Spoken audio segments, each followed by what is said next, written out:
Bonjour, dans cette vidéo nous vous expliquons comment votre famille peut avoir une protection si vous avez obtenu le statut de réfugié ou la protection subsidiaire.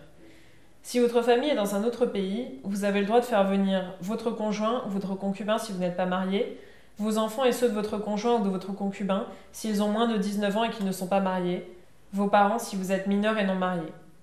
Il y a d'abord la possibilité de réunification familiale. Si vous êtes marié ou pacsé avant la demande d'asile, aucune condition n'est exigée. Si vous êtes juste en concubinage, vous devez prouver que vous êtes en couple depuis longtemps. C'est plus facile si vous habitez ensemble ou que vous avez des enfants. Dès que vous avez obtenu la protection, les membres de votre famille peuvent demander un visa de long séjour auprès du consulat français dans leur pays.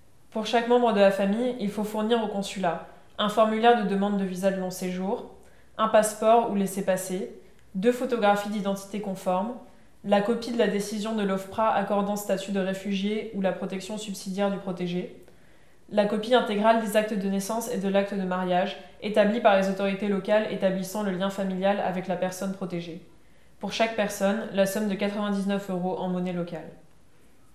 Une fois que la demande de visa est enregistrée, le bureau des familles de réfugiés va vous contacter et vous demander une copie recto verso de votre carte de résident ou du récépissé de la demande de carte en cours de validité, un formulaire sur votre situation matrimoniale et familiale, un justificatif de votre domicile, tout ce qui permet d'établir la réalité des liens familiaux. Ce sont par exemple des photos de vous et de votre famille, des transferts d'argent, des relevés téléphoniques, des lettres, des extraits de conversations en ligne, etc. Si le consulat n'a pas rendu de décision sur la demande de visa au bout de 8 mois, ça veut dire en général que la demande est rejetée. Vous pouvez faire un recours en France pour votre famille. D'abord devant la commission de recours contre les refus de visa d'entrée en France, et ensuite devant le tribunal administratif de Nantes. Renseignez-vous auprès d'une association, mais attention, les délais de recours sont très courts. Si le visa est accepté, il est valable 3 mois. Il porte la mention carte de séjour à solliciter dès l'arrivée en France. Deuxième possibilité. Si vous vous êtes marié après la demande d'asile, vous pouvez demander le regroupement familial comme les personnes étrangères qui ne sont pas réfugiées. C'est plus compliqué que la réunification familiale.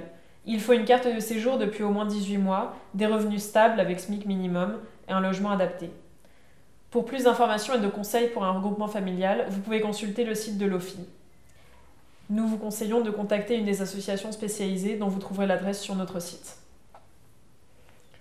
Dans la prochaine vidéo qui s'appelle « Par où commencer une fois que j'ai le statut de réfugié ici ?», on va voir quoi faire après avoir obtenu une protection en France. À bientôt.